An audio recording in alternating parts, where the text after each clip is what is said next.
अज्ञ अश्रद्धाधानः संशयात्मा, ये 3 बातें कही। जो आज्ञा का पालन नहीं करते वो विवेकहीन होते हैं। जो विवेकहीन है और श्रद्धा रहित है, इसे श्रद्धा रहित कहा जाता है कि ऐसे चलिए आप, तो उसके विपरीत भी उपदेश देने वाले हैं। हमें तो बड़ा आश्चर्य होता है कि विपरीत उपदेश देने वालों में श्रद्धा से चलने वालों से कई गुना बढ़कर अनुयायी है, क्योंकि श्रद्धा का मार्ग ऐसे है और विपरीत का मार्ग ऐसे है। तो उनको लगता है कि जब इसमें आनंद है और इसी के लिए हमारा मन लालयित है तो इधर चले। ऐसे चलने में बड़ी कठिनता है, चढ़ाई का मार्ग है। ये भजन नशेनी प्रेम की, भजन के द्वारा इस ऊंचाई पर चढ़ा जाता है। श्रद्धा सत मार्ग में, सत शास्त्रों में बहुत कठिनता से होती है, और हो जाए तो इसे बहुत संभाल के रखना। एक कपूर की तरह उड़ भी जाती है। अगर इसे संभाल के नहीं रखा, गुप्त नहीं रखा और इसके अनुसार नहीं चले तो उड़ने में देर नहीं लगेगी, फिर संशय हो जाएगा। और भगवान उसका कहते विनश्यति, उसका नाश हो जाता है। जो अज्ञा है, अश्रद्धानः है, संशयात्मा है, तो भगवान कहते उसका नाश हो जाता है। विनश्यति, उसका नाश होता है। और ऐसी दुर्गति होती, नायम लोकोस्तु न परो सुखम संशयात्मना, उसको न यहां सुख कभी मिलेगा न वहां सुख मिलेगा। पर ये अहंकार देवता ऐसे हैं कि देख लेंगे सब, अरे इतना सुंदर अवसर मिला है, इस अमृत समय को मृत भोगों की तरफ मत नष्ट करो। पर समझ में नहीं आता। एक बार शास्त्र में पढ़ रहे थे कि बड़े बड़े जो अव्यक्त सिद्ध महापुरुष हैं उनको भी दुख होता है। तो उनको किस बात का दुख होता है? बोले जब मनुष्य शरीर प्राप्त करके जीव भोगों में समय व्यतीत करता है, ये देख करके वो दुखी होते कि इतना सुंदर अवसर है, ये भजन करके भगवान को प्राप्त हो सकता है, लेकिन ये जीव भोगों में रत होकर के देखो अपना समय नष्ट कर रहा है। जैसे सामने भगवान नृसिंहदेव विराजमान है, प्रहलाद जी दुखी हो रहे हैं। प्रभु पूछ रहे क्या कारण है? बोले प्रभु इस संसार चक्र में पिसते हुए इन जीवों को देखकर मुझे एक क्षण के लिए भी सुख नहीं मिल रहा। मुझे आपकी माया से उद्धार होने के लिए आपसे प्रार्थना करने की जरूरत नहीं है, क्योंकि आपके चरणामृत और आपके नाम कीर्तन और गुण कीर्तन के बल पर हम इस माया पर विजय प्राप्त कर लेंगे।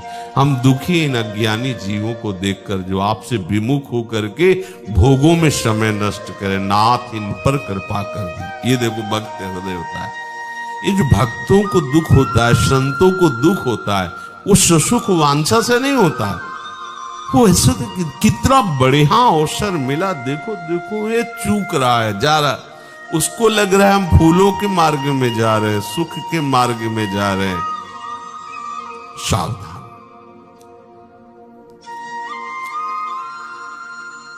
जिस पुरुष का विवेक जागृत नहीं हुआ है, उसके उद्धार का मार्ग है क्या? संतों का संग करेगा तो सत्संग से विवेक जागृत हो जाएगा, उसका काम बन जाएगा। लेकिन जैसे कोई सोया हुआ है तो जगाने के चांस हैं, लेकिन जगा हुआ सोने का नाटक कर रहा हो, अब उसको जगाने में बहुत श्रम पड़ेगा। अब जगाओगे तो नाटक कर रहा, कैसे जगेगा? इन जो शास्त्रों का ज्ञान रखते हैं, भगवत मार्ग को भी जानते हैं बुद्धि के द्वारा, और भोगों में रति करते हैं, आज्ञा उल्लंघन करते हैं, ऐसे लोगों का उद्धार होना बहुत कठिन है। लेकिन जो अज्ञानी है उसके उद्धार होने का चांस है। अगर उसको कहीं सत्संग मिल गया, बात समझ में आ गई, तो भगवत प्राप्ति के मार्ग में चल देगा। लेकिन जो जानता है, उपदेश करता है, शास्त्रों को पढ़े हैं, फिर भी वो जान करके नहीं जानता है, नहीं मानता है, अब उसके उद्धार में बड़ी समस्या है। क्योंकि वो जानकर के भी उसका पालन नहीं कर रहा है, एकदम अज्ञानी है, पाप कर्म करता रहा, हिंसा करता रहा। लेकिन जहां सत्संग मिला, अब उसके कल्याण का मार्ग खुल जाएगा। लेकिन वो खूब सत्संग सुन रहा है, खूब बुद्धि में सत्संग की बातें याद करके दूसरों को सुना रहा है, लेकिन आचरण में कुछ नहीं। अब इसका उद्धार होना बड़ा कठिन है। जो सत्संग शास्त्रों का महत्व नहीं देता है और अश्रद्धा करता है, संशय करता है, ऐसे पुरुष का बहुत बुरी तरह नाश होता है, बहुत बुरी तरह। कई बार बताया है वो परमानंद जी महाराज की बात। परमानंद जी की स्थिति ऐसी, ब्रह्मानंद में छके हुए महापुरुष। प्रताप तो था ही, बहुत सब हजारों लोग दर्शन के लिए आते, भेंट पूजा फल फूल सब महापुरुषों के समीप तो ये सब प्रताप, रिद्धियां सिद्धियां हाथ जोड़े खड़ी रहती हैं, और बातों की क्या। तो एक वो मास्टर थे और वो महाराज जी के शिष्य बने, जगदीश्वरानंद उनका नाम रखा गया। वो मास्टर थे तो मास्टर ही थे, संत सीधे सरल स्वभाव अपने भगवदान में वो मास्टर थे। वो पूरा आश्रम वैभव सब चढ़ाना सब। महाराज परमानंद जी की ऐसी पूजा होती थी जैसे भगवान की। ओ थे, ऐसी स्थिति थी, ब्रह्मानंद में छके रहते थे। और भांग इतनी उनको इस सन्यास मार्ग के संतों में देखा गया है कि सिद्ध हो गए, उनका कोई भगवान शिव हलाल विष पी गए, गले में रोक लिया, एक बूंद चला जाए तो भस्म हो जाओगे। एक बूंद पानी आ नहीं रुक सकते गले में, अगर कहीं एक बूंद का कुछ भी हिस्सा जाएगा तो खांसने लगोगे, बुरी तरह खांसी आएगी। और महादेव जी ने समुद्र मंथन से निकला हुआ पूरा हलाहल विष गले में ही रोक लिया, आज भी रुका हुआ है, नीलकंठ नाम पड़ गया उनका। हम महापुरुषों का अनुकरण न करें, उनकी आज्ञा के अनुसार जो उनके आचरण मिलते हैं वो करें, वो भगवत स्वरूप है। वो खप्पर उसका नारियल का रहता था, शाम के 4 बजे बांट के शिष्य लोग रख देते थे। काफी समय तक वो वहां सेवा पर, वो मास्टर थे, सब अधिकार मेरे ही अंडर में। और तो उनके बड़े गुरु भाई थे भी, उनको लगा कि महाराज जी अगर स्वयं से अधिकार देंगे तो बड़े भाइयों को देंगे, बड़े जो गुरु जी से पहले जुड़े हैं, और अधिकार उनको प्राप्त करने की इच्छा हुई। तो विवेक ने काम नहीं किया, जहर मिलाकर के उन्होंने भांग बांटी। जब वो भांग रख के गए तो असली भांग उसको हटा ली, जहर वाली रख दी। और छके हुए मस्ती में आते थे, वैसे जल डाला, ऐसे खप्पर में घोरा, जय घोरा। ऐसे देखा तो ज्ञान दृष्टि संपन्न त्रिकालज्ञ महापुरुष बुलाया उसको। वो थोड़ा जगदीश्वरानंद को बुलाओ, तुम सब बाहर जाओ। हो बच्चा, क्या है?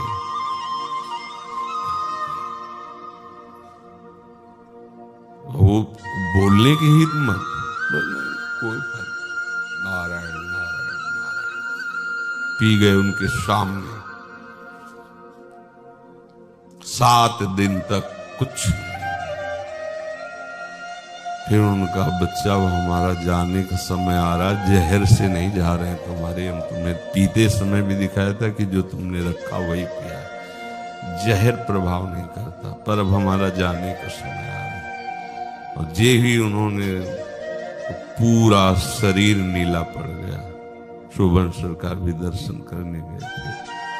विरक्त भेष शोभन सरकार का उन्हीं से था और मंत्र उपदेश स्वामी सत्संगानंद जी से था। उनकी दशा देखिए जगदीश्वरानंद, ये आंखें ऐसे फट गई थी, मतलब ऐसे भयावह, पानी गिर रहा है पूरे शरीर में, ऐसे जैसे कहीं मिट्टी का जल सूख जाता है तो पपड़ी नहीं पड़ जाती, ऐसे मवाद निकल पूरे से। चीख चीख के चिल्ला चिल्ला कहते, गुरु अपराध से मेरी दुर्गति हो रही, कोई बचा ले। संशय आत्मा विनश्यति, जो अज्ञ है, असद्दधाना है, संशय आत्मा है, नाश निश्चित है। विनश्यति नायम लोकोस्ति, इस लोक में भी नहीं, न परो न सुखम संशयात्मना। ये उनका दंड थोड़ी मिला है, ये तो ब्याज है, मूल तो अभी आगे जाके मिलेगा। पता नहीं कब करुणा होगी कि उस अपराध से वो मुक्त हो पाएंगे और उनको पुनः मनुष्य जन्म मिलकर भगवत आराधन, कहां ब्रह्मानंद की पदवी प्रदान करने वाले गुरुदेव और कहां एक न लोक मिला न परलोक मिला। ये है अज्ञान, ये है श्रद्धा की हीनता। ऐसे संशयुक्त पुरुष का परमार्थिक मार्ग से पतन ही नहीं, पूर्ण नाश हो जाता है। संशयुक्त पुरुष को बहुत कष्ट भोगने होते हैं, किसी भी तरह उसकी उन्नति नहीं हो सकती। इसलिए संशय तो होना ही नहीं चाहिए। देखो, नाम में कोई संशय मत करो, मंत्र में कोई संशय मत करो, प्रिया प्रीतम में कोई संशय मत करो, उनकी लीला में कोई संशय मत करो। अगर 4 में तुम संशय नहीं करोगे तो नामदाता, लीला सुनाने वाला, उपासना देने वाला, इसमें आपका अनुराग बढ़ता चला जाएगा। और अगर इसमें आप रति नहीं किए तो फिर वहां संशय हो जाएगा। बात पकड़ लेना। अगर आप उपदेश पर ध्यान दें, नाम रूप लीला धाम 4 का ही उपदेश होता है भगवत प्रेमी महात्माओं का। आप इस पे रति कर लें तो आप रो रो के बलिहार न जाए तो बताना कि गुरुदेव ने, रसिक महापुरुषों ने कृपा कर दी, कैसा महासुख दिया। अब वहां श्रद्धा चरम सीमा की बढ़ेगी। और यदि आपने प्रभु का भजन श्री जी से अनुराग नहीं, तो आप वहां श्रद्धा नहीं कर पाएंगे, वहां संशय खड़ा हो जाएगा। ये पक्की बात समझ लेना। अगर उनकी पूर्ण श्रद्धा, पूर्ण आज्ञा का पालन करने के हृदय में उत्साह हो तो लाडली जी को अपना मानो, लाडली जी से प्यार करो, तो आप देखोगे कि आपको रोना आएगा कि अगर गुरुदेव कृपा न करते तो सुख कैसे मिलता। फिर आप गुरुदेव को भी जान जाएंगे, संशय का कोई प्रश्न ही नहीं रहेगा। जो अपने गुरुदेव से अलग अलग बातों को सुनता है वो संदेह युक्त हो जाता है। ये जो मना किया जाता है कि आप अपने इष्ट मिले और मन मिले, मिले भजन रस रीति, ताहा निशंक है मिलिए तासो कीजिए, तो उनको ये ज्ञान नहीं क्या सर्वम खलमिदम ब्रह्म? उनको ज्ञान नहीं, खान पान तो कीजिए रसिक मंडली माए, जिनके और उपासना तहां उचित ध्रुनाए, सब एक ही परम तत्व, उनको ज्ञान नहीं है क्या? उनको ज्ञान है, पर जिस मार्ग में आप चलना चाहते उसमें संशय न खड़ा हो जाए, इसलिए आप सीमा के अंतर्गत जब आप उपासना करेंगे तो असीम का जब अनुभव होगा, फिर कोई तुम्हें फांस नहीं पाएगा, फिर तुम कभी भ्रष्ट नहीं होगे। गुरुजनों की बात को, युक्ति को समझना चाहिए। जो अलग अलग बातें सुनता रहता है, अलग अलग लोगों से मिलता रहता है, वो परमार्थिक मार्ग पर चलने वाला भी साधक हो तो संशय पैदा हो जाएगा, क्योंकि वो पढ़ेगा कुछ और, सुनेगा कुछ और, समझेगा कुछ और, तो उसको जो गुरु प्रदत्त उपासना समझे में नहीं आएगी, उसके विषय में संशय पैदा हो जाएगा, पक्का हो जाएगा।